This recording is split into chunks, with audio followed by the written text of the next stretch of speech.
gjithë të pranishmeve, edhe shumë shkurtë ta përmendi figurën e nënës madhe, nënës Teres, e cila është njërë ndër figurat për grave shqiptare ma eminente dhe me ma reputacion. Emri i nënës Tereze pa dyshim është Gonxhe Bejaxhiu, që ne pra në përgjithësi e quajmë nëna Tereze. Prindit janë Kola dhe Drana Bejaxhiu. Ajo ka vdek me 1997 në Kalkutë e Indisë. Shëntrimin e ka bërë me 4 shtator 2016 nga Papa Francesku. Fëminia dhe rinia. Anis Bejaxhiu lindi në një familje shqiptare e njohur për devotshmëri dhe bamirësi. Qysh në moshën e vogël mori edukat fetare dhe shpirtërore tek familja lokale në Shkup.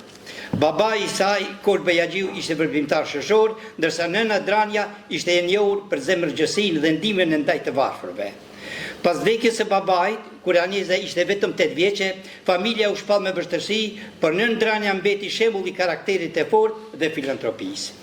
Thirrja fetare dhe nisja e misionit në moshën 18 vjeçare, Aneza vendosi t'i kushtoj jetës fetare. Më 1928 ajo u nis drejt Irlandës, ku ju bashkua urdhi të Loretës.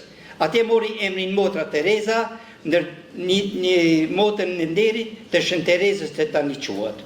Në vitin 1929 u dërguan në Indi, fillimisht në Drejlik, me pas në Kalkuta, ku edhe dha mësimin në shkollave në vajzat të cilët e urdhri në Loreta. Thirrja brenda thirrjes ishte. Në 1946, gjatë një udhtimi me tren, ajo përjetoi atë që e quajti thirrja brenda thirrjes. Një ndenje thellë se Zoti po e thriste t'i shërbente me të varfërve dhe të varfërve jashtë mureve të manastirit. Në vitin 1950 themeloi urdhin e misionarëve të bamirësisë, i cila filloi me vetëm 13 motra dhe sot ka mira antarë në më shumë se 130 vendet e botës. Vepra dhe humanizmi. Në Tereza u bë simbol botëror i humanizmit, ajo hapi shtëpi për të praktikuarit, qendra për të smurit terminal, jetimore, shkolla për fëmijët e varfër, qendra për leprozët, dedikimi dhe devotshmëria e saj union në mbar botën. Çmime dhe nderime. Ndër çmimet më të rëndësishme, nëna Tereza mori çmimin Nobel për paqe në vitin 1979. Urdhri Barat Ratna, i cili ishte një nder i lartë për nënën Terezë.